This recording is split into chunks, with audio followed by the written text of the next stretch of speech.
नागौर ज़िले में अब तक कुल 18,817 लोगों के सैंपल्स लिए जा चुके हैं, जिनमें से 17,701 की रिपोर्ट्स अभी तक प्राप्त हो चुकी हैं। 568 कुल अब तक कोरोना पॉजिटिव मरीज़ नागौर ज़िले के अंदर पाए गए हैं, लेकिन इनमें से 72 ही मरीज़ केवल ऐसे हैं जो अभी एक्टिव हैं, जिनका कि इलाज हमारे डिफरेंट हॉस्पिटल या कोविड केयर सेंटर्स के अंदर चल रहा है। कुल नागौर ज़िलों में जो पॉजिटिव पाए गए थे उनमें से 10 लोगों की अब तक दुर्भाग्यवश मृत्यु हुई है। शेष सभी ठीक होकर के और अपने अपने घरों को जा चुके हैं। सैंपल्स लेने की कार्रवाई निरंतर हमारे द्वारा की जा रही है और कोशिश ये है कि जो भी बाहर से माइग्रेंट्स आ रहे हैं उनमें से अधिक की हम सैम्पलिंग कर सकें या उनके कॉन्टैक्ट ट्रेसिंग में जो लोग आए उनकी सैम्पलिंग कर सकें। इसलिए आइडेंटिफिकेशन भी काफ़ी अभी तक ठीक हो रहा है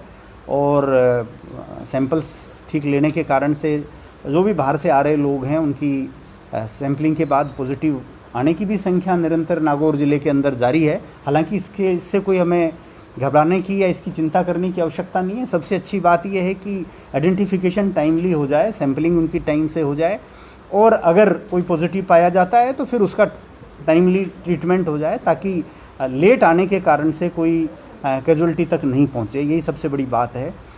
इस मामले में अभी तक हमारे ज़िले की स्थिति ठीक चल रही है। हम लोग टाइमली आइडेंटिफिकेशन भी कर रहे हैं, टाइमली उनकी सैंपलिंग भी हो रही है और उसके कारण से कोई पॉजिटिव है तो उनकी रिकवरी की भी रेट काफ़ी अच्छी है। दुर्भाग्यवश अभी तक जो 10 मृत्यु हुई हैं वो उनमें से अधिकांशतः उन्हीं लोगों की हुई हैं जिनका कि टाइमली आइडेंटिफिकेशन नहीं हो पाया और जिसके कारण से वो लेट हॉस्पिटल में पहुँचे और लेट पहुँचने के कारण से वो उस स्टेज को क्रॉस कर गए। सबसे दुखद मृत्यु एक जो कल हुई थी एक बुज़ुर्ग की, उसकी है और वो विशेष तौर पर मैं कहना चाहूँगा कि बहुत से लोगों को लॉकडाउन खुलने के बाद में इस बात की भ्रांति हो गई है कि ये कोई बहुत ऐसी बीमारी नहीं है जिससे कोई बहुत अधिक कोई मृत्यु होती हो या नुकसान होता हो। वस्तुस्थिति ऐसी नहीं है।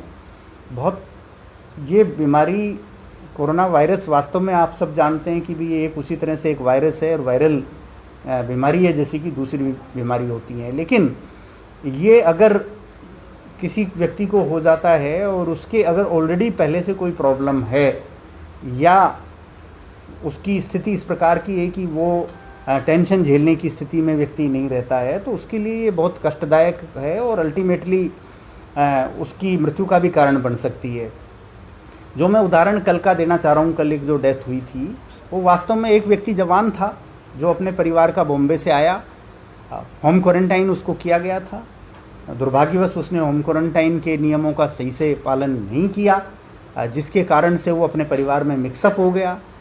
उसने अपने परिवार के लगभग सब लोगों को कोरोना पॉजिटिव कर दिया, लेकिन जो उसके दादा दादी थे उनके लिए ये ज़्यादा कष्टदायक हो गया, जो कि मोर देन 70 ईयर्स की एज के थे, जिनमें से कि एक की जो मोर देन 75 ईयर्स की एज की थी। उनको काफ़ी पहले ही अजमेर मेडिकल कॉलेज में रेफ़र कर दिया था, क्योंकि हमें प्रारंभ से ही शक था कि वो इनके लिए कष्टदायक हो सकता है, तो उनको हमने पहले से ही रेफ़र कर दिया गया था और अल्टीमेटली उनके लिए वो कष्टदायक साबित हुआ और उनकी एक की डेथ हो गई। तो इसीलिए मैं बार बार आपके माध्यम से नागौर ज़िले के सभी नागरिकों को ये आगाह करना चाहूँगा कि ये एक बहुत ख़तरनाक वायरस है और प्रत्येक उस व्यक्ति के लिए जो कि किसी न किसी दूसरी बीमारी से या तो ग्रसित है या जिसमें टेंशन झेल सकने की कैपेसिटी नहीं है, उसके लिए बहुत घातक सिद्ध हो सकता है। हो सकता है आप में से जो लोग इसको बहुत लाइटली ले रहे हों वो जवान हों, जिनको कोई और प्रॉब्लम नहीं हो सकता है उनका इम्यूनाइजेशन सिस्टम अच्छा हो, इम्यूनिटी अच्छी हो उनकी, लेकिन आपके परिवार के दूसरे सदस्य जो कि बुज़ुर्ग है या जो कि छोटा बच्चा है या जो कि प्रेग्नेंट में आपके परिवार में अगर कोई महिला है तो उसके लिए बहुत घातक सिद्ध होगा। इसलिए कृपया जो लापरवाही पिछले कुछ दिनों से देखने को मिल रही है वो लापरवाही आप ना करें।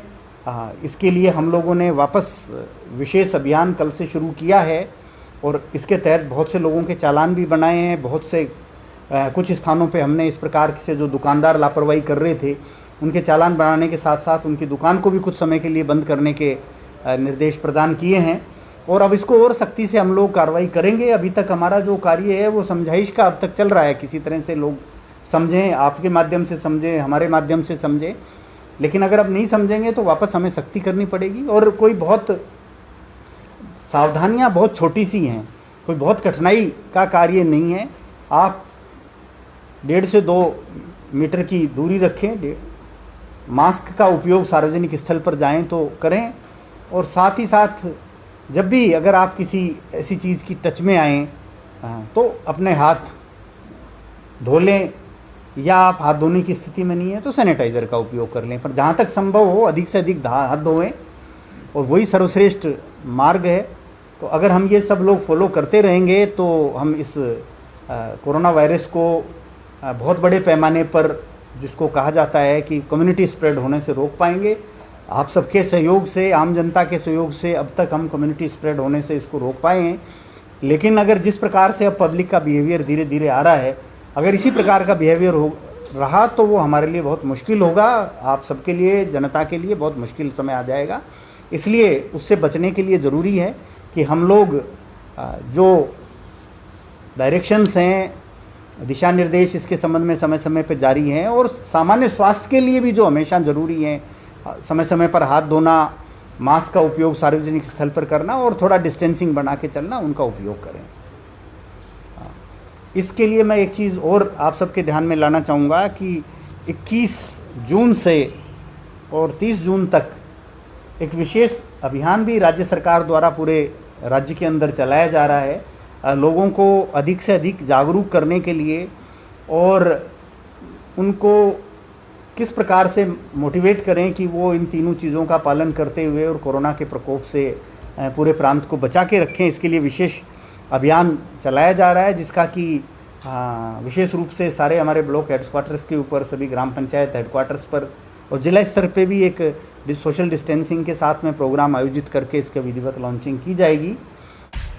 सब्सक्राइब कीजिए हमारे चैनल को और बेल आइकॉन को